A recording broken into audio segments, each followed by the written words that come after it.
appreciate the 3 people from Carolina that drove all the way from Carolina to hear this today. Thank you, Chris. Good. Very glad for you. Now, do you know anything about Friends and Neighbors? It was formed in 1976 by Evelyn Summers, and there she is right there. And she headed it up for many years. Then we had Thelma Hendon. Where's Thelma? Right there. She's the shorter one back there. Thelma. She headed it up for 19 years, and now John Kelly since 2008. So we're glad, thank you, all of you. Now, at the first meeting, there were only 26 people there, and I have the names of all of them. And I'm going to let you pass it around. These were the 26 people who were at the original founding of Friends and Neighbors. Would you believe there are 2 living today? And I have those marked. Just pass it around.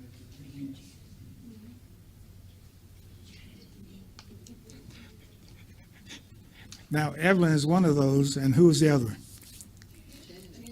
Janet Thrower. Yeah, right. Well, history can be mighty dull, so I'm going to give you as little of the dates and so forth as I can. And I told my wife I was going to leave Judd out of it insofar as possible, but my life has been embedded in this church, I hate to say this, 90 years. I know even the old church that burned down, I'm sure I was there. I was only 3 months old at the time when they burned down, but I'm sure I had been taken many times there. But the church was founded like this in just very short order. There were 2 young fellows named Arnold and Tom Hodgen. You may never heard of them. They were the sons of Mr. Leo Hodgen, to the best of my knowledge. That was 1902. That was a little before my time, ladies and gentlemen. And they went off to a school named God's Bible School in Cincinnati. How many have ever heard of God's Bible School? How many have ever been to God's Bible School? Some of you have. All right. Well, when they went off to God's Bible School in Cincinnati, they met a fellow named Seth C. Reese. He was the father of Paul Reese, which is one of the greatest ministers I've ever been able to sit under, okay? He was the president of the school, and he was a Quaker. This church has been involved with the Quakers, or the Quakers have been involved with this church ever since. He was the president of the school, and in 1902, Dr. Reese was persuaded by these 2 Hodgen boys to come to Greensboro and hold a revival, and he held a tent revival down on North Elm Street, just about a block from the railroad tracks. And at that meeting, there were a bunch of Quakers. There was W.R. Cox, who was a Quaker minister. There was Luella Gallimore, who was a Quaker. And there was Mr. J.L. Krause. His family, I want to talk about just a little bit later. Now, those 4 attended there, and they decided after the revival to form a mission over Fordham Drugstore. Do you know where Fordham Drugstore is downtown? The upstairs was empty at the time, and they used it for a mission for our church and named it the International Union and Prayer League. And it met there. You don't remember this. I don't remember this because that was even before I was born. Now that mission became a denomination called the Union and Prayer League, and then they decided in 1919 to build a church. And they built this church. Where's my helper here? You know, I had never seen a picture of this church until I got in the attic this past week. You won't be surprised in my attic, will you? No. One of these days we're going to have a party at my house, and everybody's going to have to go through the attic and pick up something and carry it with you. I want you. All right. But I found a picture of the old original church is about this big, carried it to the Office Depot, and they blew it up, and this is it right here. There it is. That's the original frame building of this church that was built in 1919, 1920. And bless your heart, how long did it last? About 4 months. It burned down lock, stock, and barrel in May 1920. But I found the picture, which I didn't know I had, and the people at Office Depot made a beautiful comment. We're going to put these up here, and after I get through rambling around, you can come up and take your look at them. Okay, Ruth, thank you. Now, they built that church on some property that was accumulated by Mr. J.H. Armfield. He was the assistant postmaster of Greensboro.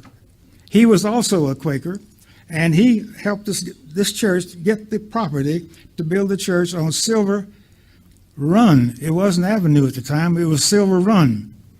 And the reason for the run, there was a branch down there that ran, as far as I know. Okay. Now, the church was built, and a Bible school was used inside of it, run inside of it, until just a little bit later. Okay? That's the beginning. In May the 10th, this frame church was destroyed by fire, I told you.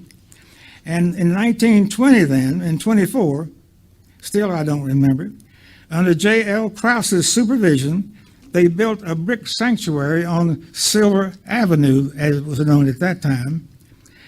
And that's the church that most of us grew up in.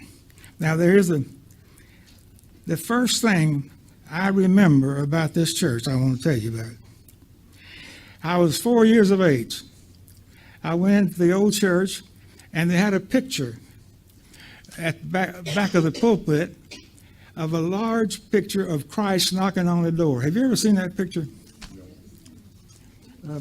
Where is it, Ruth? There's a picture of it. And it not only is a picture of the church and in the church, but it had a theological meaning. Am I off here? It was theologically. If you notice, there is no doorknob for him to open the door. Meaning what? That you and I, if we ever get to know him, we got to open the door and let him in. That's the meaning of it. Thank you. All right. Now, in 1924, a large church, not church building, but Sunday school and building was built across the street from the church. There is the building that we use for the Greensboro Bible and Literary Society. Isn't that a tremendous thing? And this is the side view, this is the front view, and Dennis, he's shaking his head, he saw this many times. Just piano lessons there. I'm going to tell him that.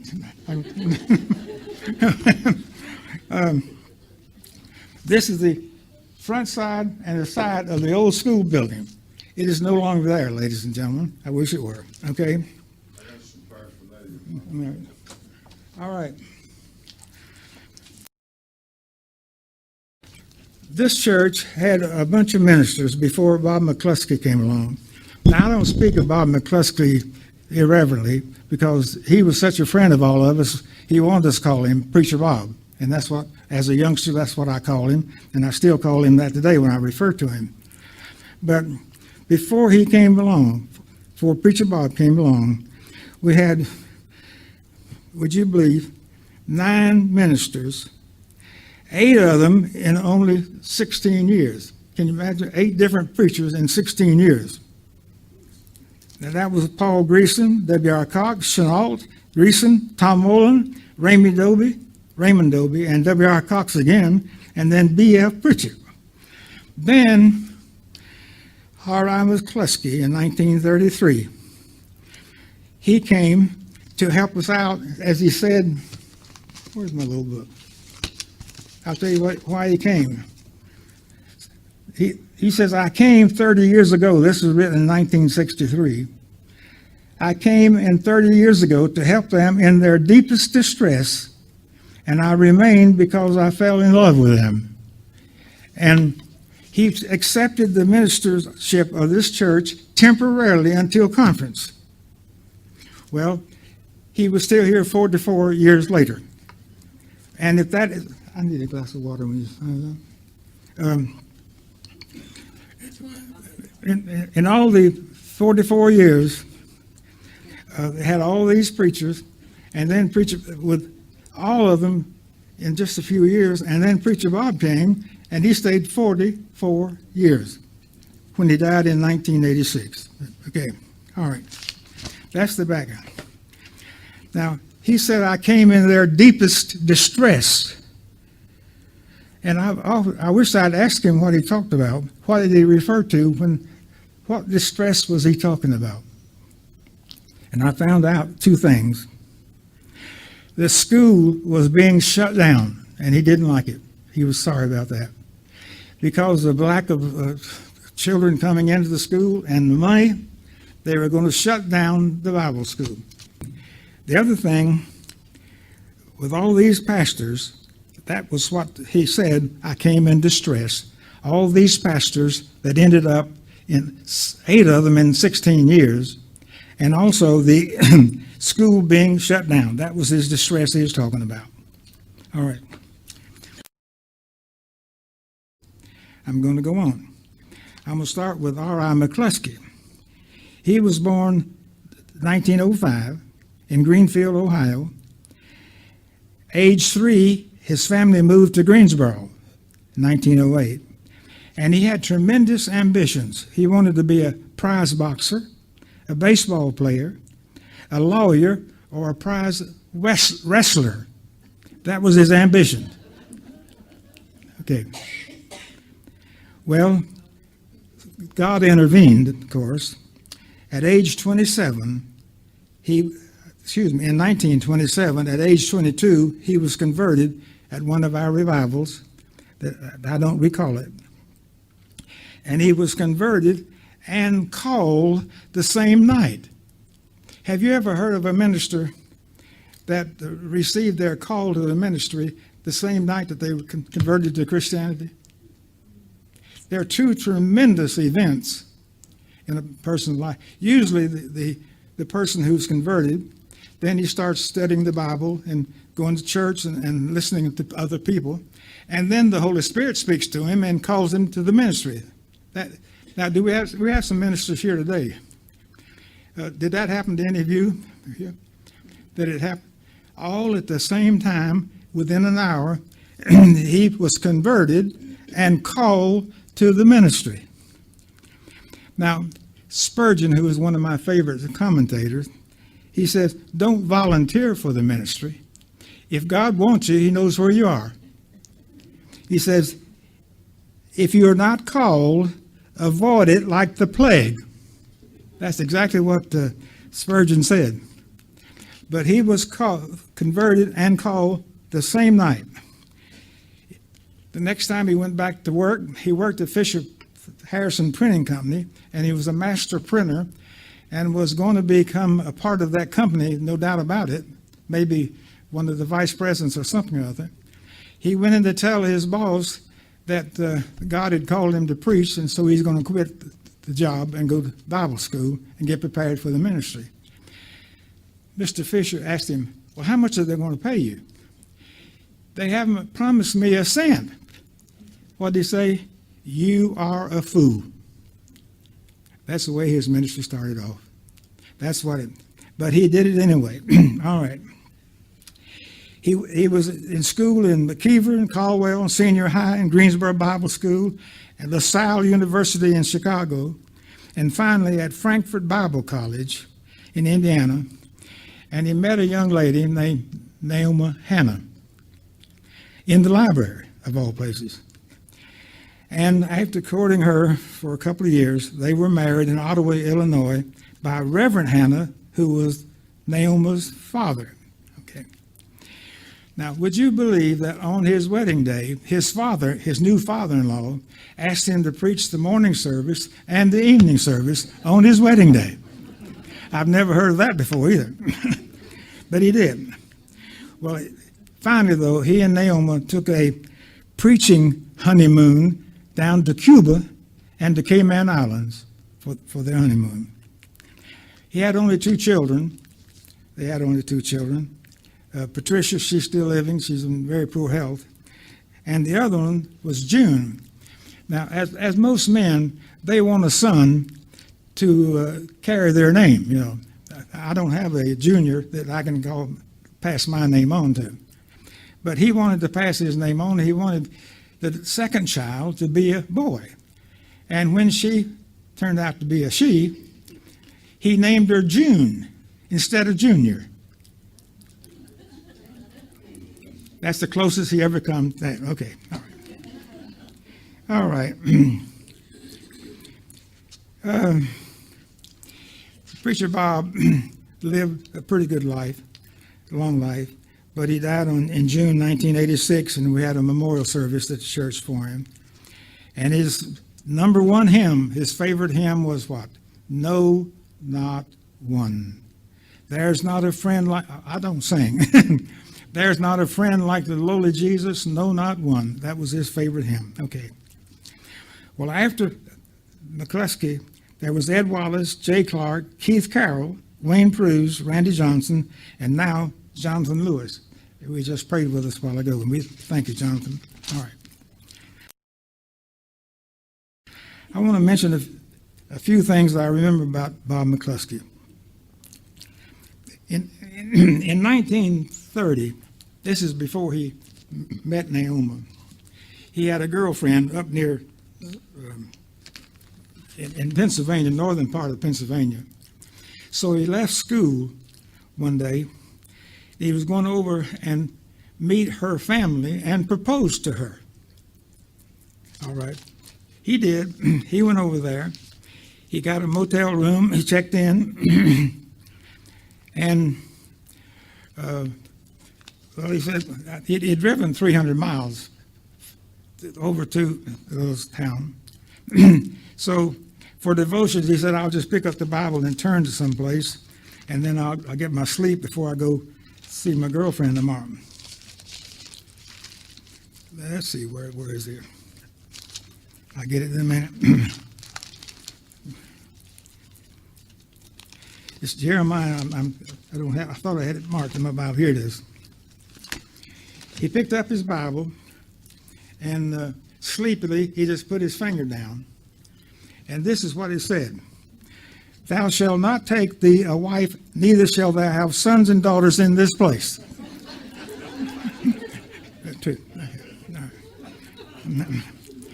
What did he do? He got up, dressed, checked out of the motel, went back to his school in Rockford, Indiana, and never saw that young lady at all.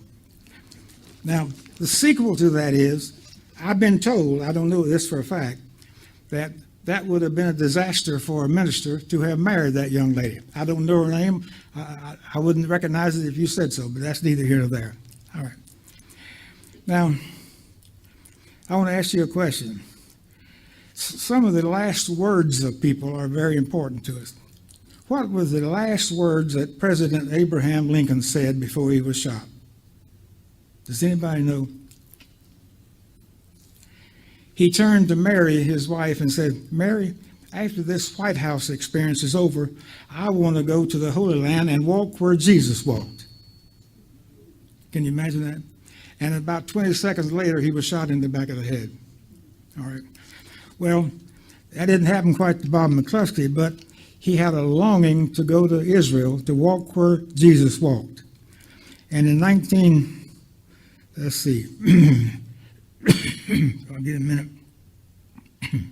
In 1952, in July, that happened. We got up the petition to get people to help out on the trip, and he went, and you never heard the last of it, because when you got back, you were always referring to something to the Holy Scripture that's coming through the Holy Land. Excuse me. Now, he was loved by the young kids. And that's one thing I so appreciate about Jonathan. Have you ever seen these young people just crowd around him and hug him and talk to him and so forth? Well, Preacher Bob was exactly that way. He's the first one I remember that happening. And one day, a little girl was going to be taken on a trip, but she had saved her money for the week, a handful of coins. And she brought those to Preacher Bob. Would he put those in church for her? And he came by and he hugged her, and he said, yes, I'll put them in church. He put them in. All right. That morning,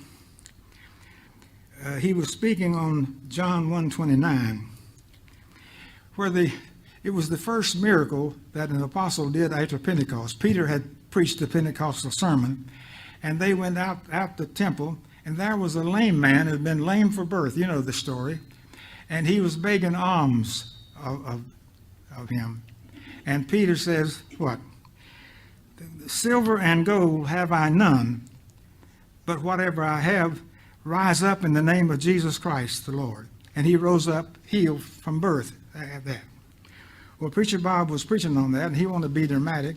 So when he came to that thing, silver and gold have I none, he reached in, got his pockets, and flipped them out, and all those coins fell out on that old wooden floor of the old church, and it was sloped, and they rolled. I was there, this now, and it went kaplunk, kaplunk, kaplunk, and it just tore up the house, if you can imagine.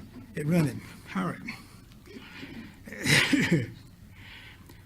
The last sermon I heard from him before I went to New Guinea and the Philippines, it was he used alliterations quite a bit, as you know. He had a sermon on the battleship, the bomb, and the babe.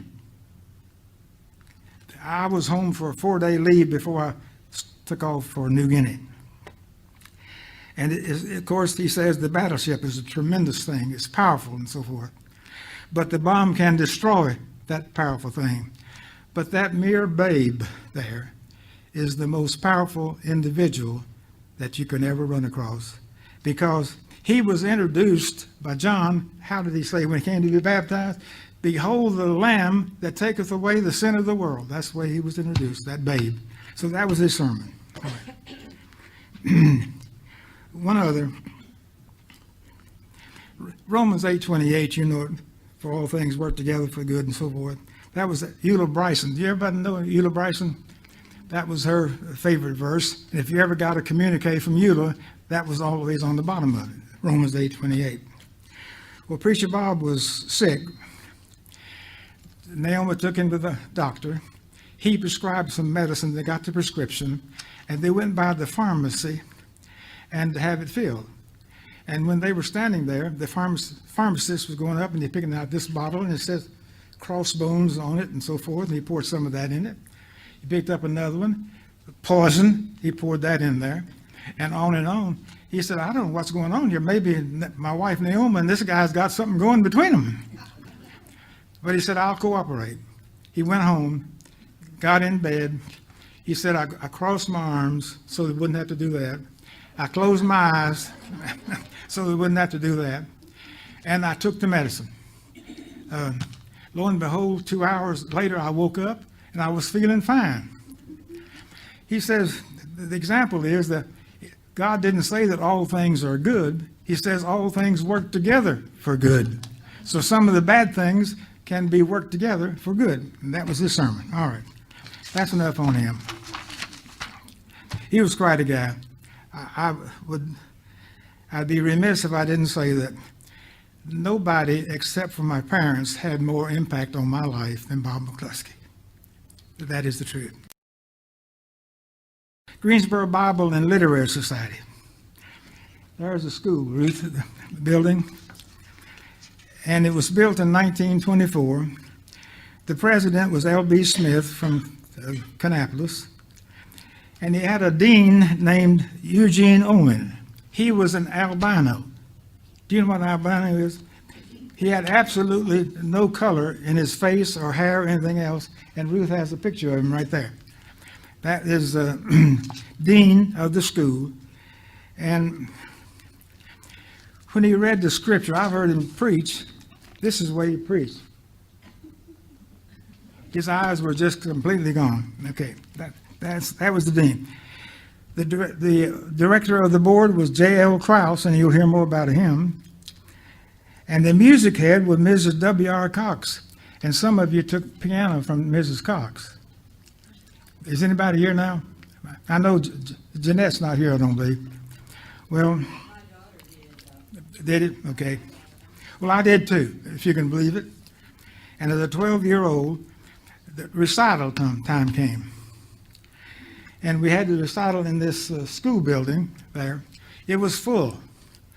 And my time to go up on the platform to give my piece, that I told her, the teacher, that I'd memorized half of it, but the other half I didn't know. She said, "That's all right, put your music up there when you need to, then refer to it."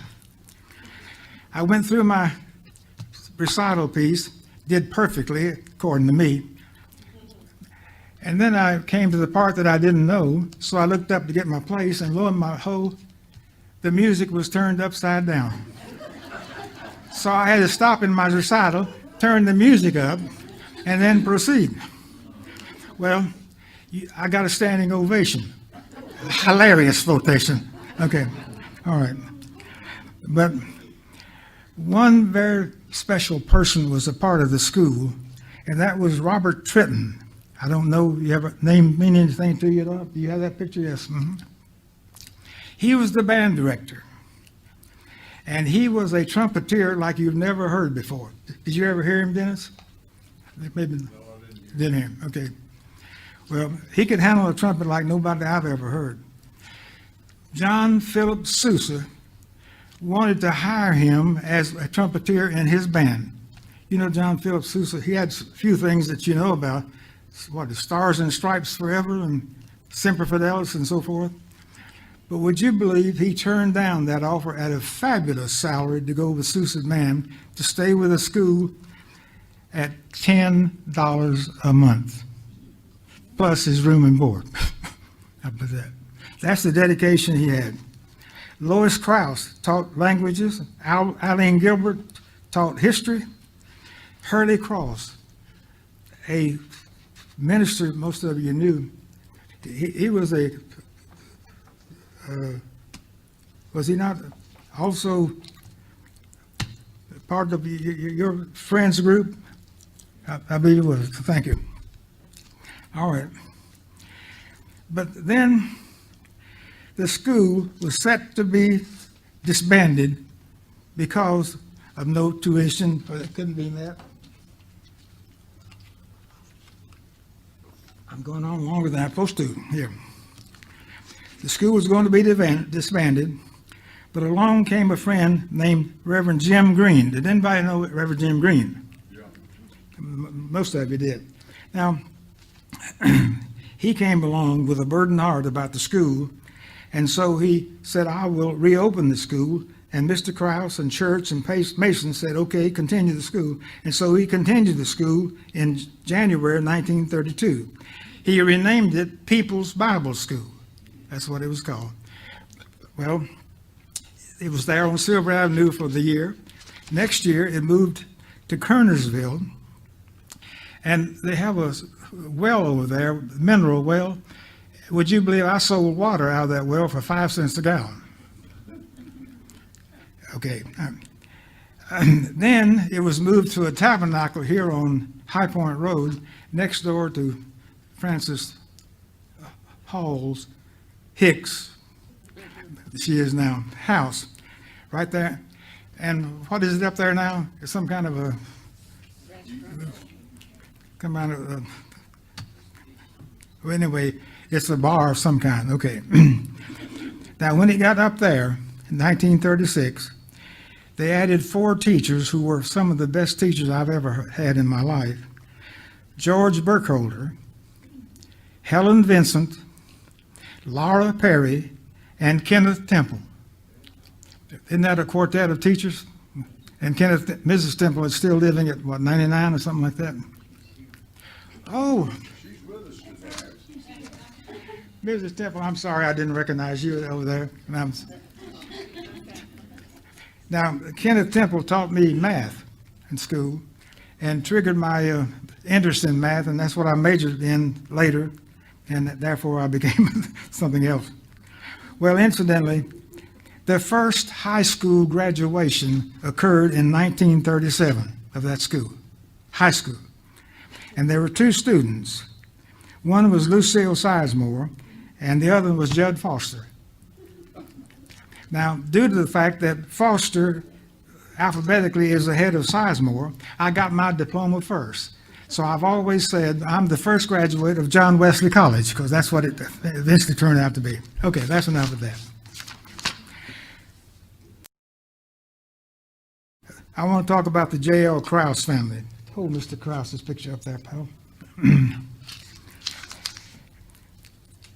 Mr. Krause and his family had a tremendous amount of influence in this church. There's no doubt about it. They had 9 children. Can you name them? Lois, Myron, Edith, Mary, Kimber, Joseph, Charles, and David. They were all 2 years apart. Can you imagine that? I don't mean to the day, but one was born in 1902, 1904, 1906, 1908, right down to David in 1920. And I was born along 1920 along with David, okay? All right. He had a favorite hymn called Christ Went a Building to Prepare, Not Made with Hands. You ever sing that, Not Made with Hands? They do. Now, he died of cancer in 1932, and the house that he had, well, he put it up on foreclosure. It was foreclosed on them. They couldn't make payments. The family couldn't. So they had to move out of their house on Winston-Salem Road. And my dad and 3 other men, with my dad's old beat-up Ford pickup truck, moved them out of that house about a half a mile away. They did in that day. All right.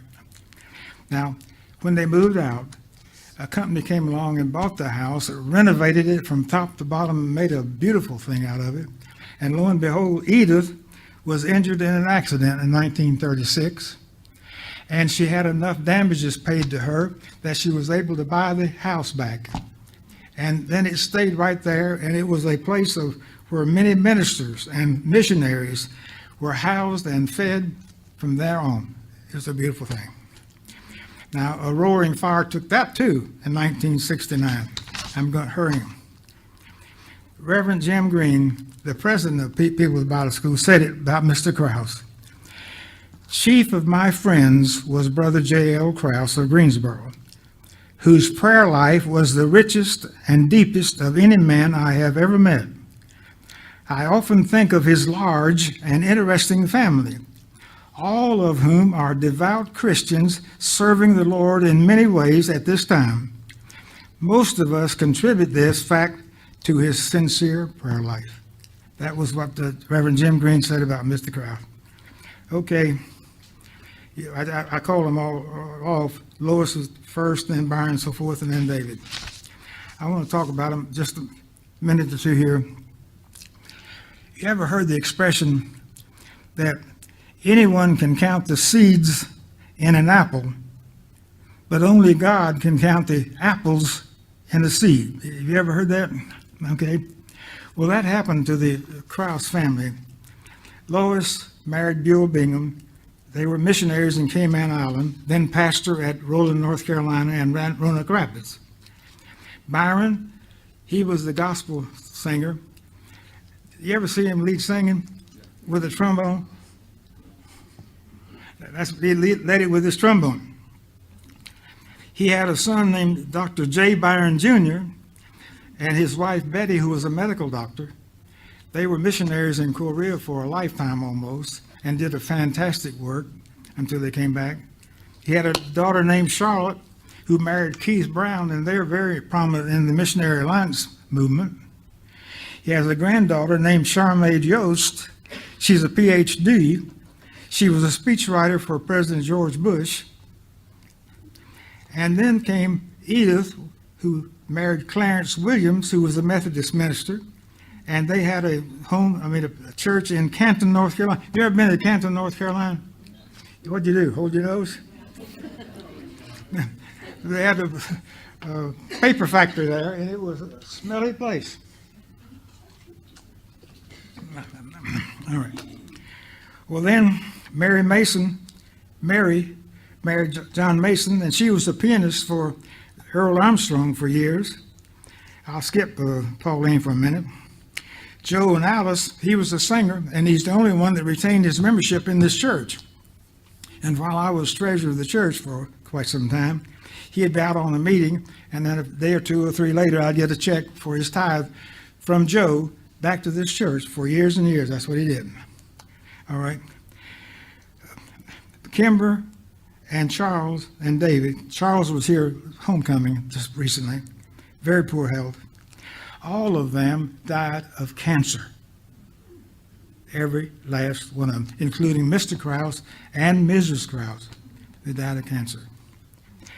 Now, Kimber, David, and Charles, they had a business, and so they helped support the family and built a house for Joe. I'm closing out, ladies. If I'm going over time, I'm sorry. John took up my time. Oh, me. There are a few things in this church that should be preserved unless the congregation decides to do otherwise.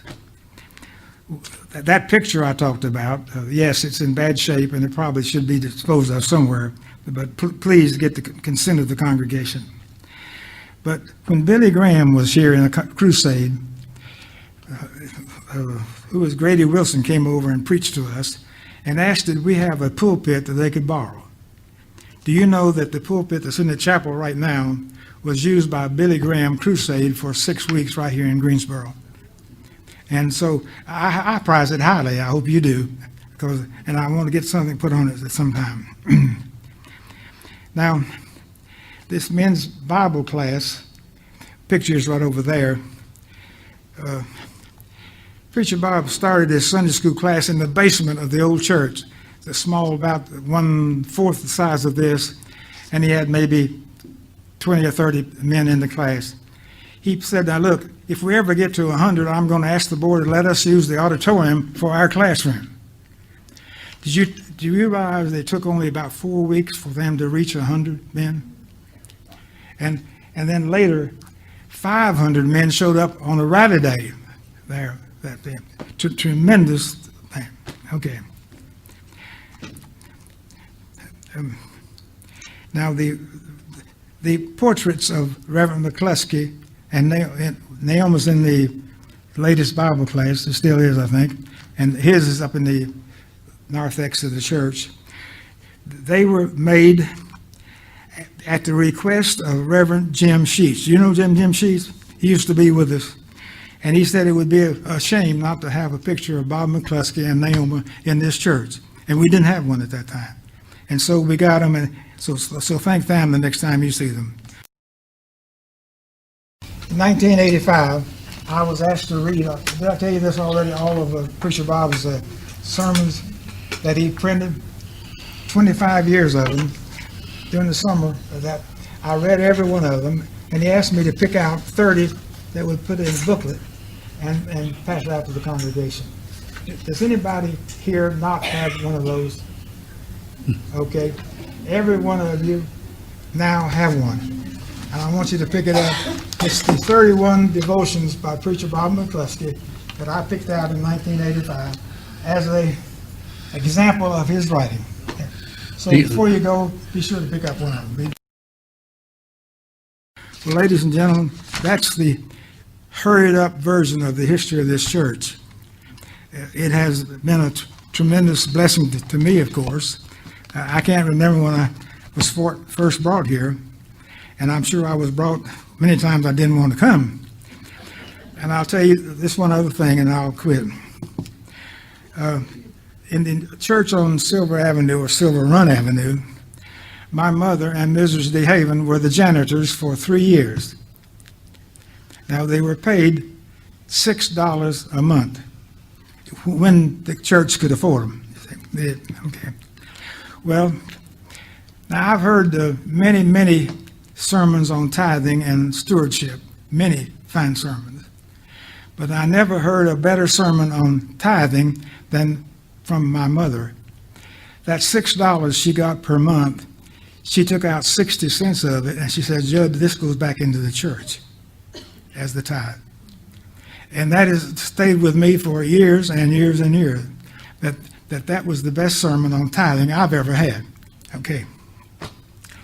Well, if there's no question, I want you to do this. Make yourself at home at looking at the pictures. You're welcome to them. Pick them up and put them back where they are. And thank you very much for letting me yell at you for a few minutes.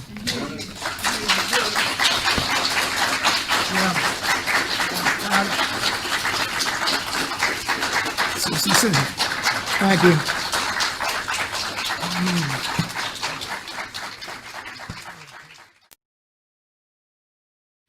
Let's give Judd another round of applause.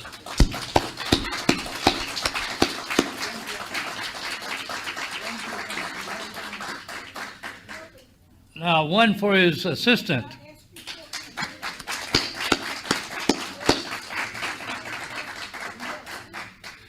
And Ms. Temple, it's a delight to have you here with us.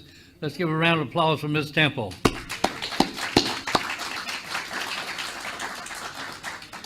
I was thinking as the Judd was talking a few things that I remember.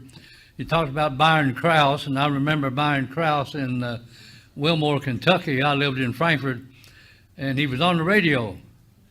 And his theme song was, "I'll live for him who died for me, my soul I shall yield to him," or something like that. I don't remember. But I remember, "I'll live for him who died for me. How happy then my life will be." Now, Pastor, he mentioned about a job description there that Reverend McCluskey was interested in. And I said, well, that kind of applies to pastors today. You got to be a wrestler, a boxer, a lawyer, and if you enjoy baseball. I thought that fit all of them. I remember back a few years ago, or many years ago, I was attending Christ Wesleyan Church, and I worked with Bill Glass on a crusade here, and Bob McCluskey was a pastor here, and they gave Bob McCluskey a note that they wanted him to pray before Bill Glass's sermon, and they put on a note, "Don't pray a sermon, just pray a short prayer." So, pardon? I didn't mean to be so long. You weren't too long, no. We're delighted with that, and Judd had written a paper. I never knew why the, what's the name of the Missionary Society? Baptist Steed. I couldn't remember or understand what that meant, Baptist Steed, and I saw a paper that he'd written about Baptist Steed living in a house. Tornadoes hit, destroyed the house on each side of her house, and her house wasn't damaged. And I said, well, I'd like to know more about the history of our church. Thus, we triggered this, and Judd, you did what we knew would be an outstanding job, and we thank you once again. Next month, we will have Marilyn Swinson, who is from Eden, who specializes in patriotic programs, and this, of course, would be near our Veterans Day, and we'll recognize veterans that day also. She'll be here in November. You mentioned the Sheets. Many of you knew them as the assistant pastor here. They will be, Letha and Jim will be singing for us in December. And then in January, we have scheduled Josh Leroy, the son of our district superintendent, on his bridge project in Asheboro. A unique situation where he lives right in the neighborhood with the worst part of the city and ministers to those folk. It's not a church as such. It's sponsored by Foster Street Church, but it's not a church as such, but reaching out to the needy people in that community. So he'll be here to talk about the bridge project. It's a delight to have each one of you here this morning. I hope you all signed the sheet. The ladies will be preparing our lunch in a very short time, so just enjoy yourself there. And Pastor, would you, as we stand, would you pray a benediction and also a blessing for our food? Pray together. Our Father, our hearts are blessed and we feel a sense of connection. So when we think of all the ways that you have moved and all the ways that you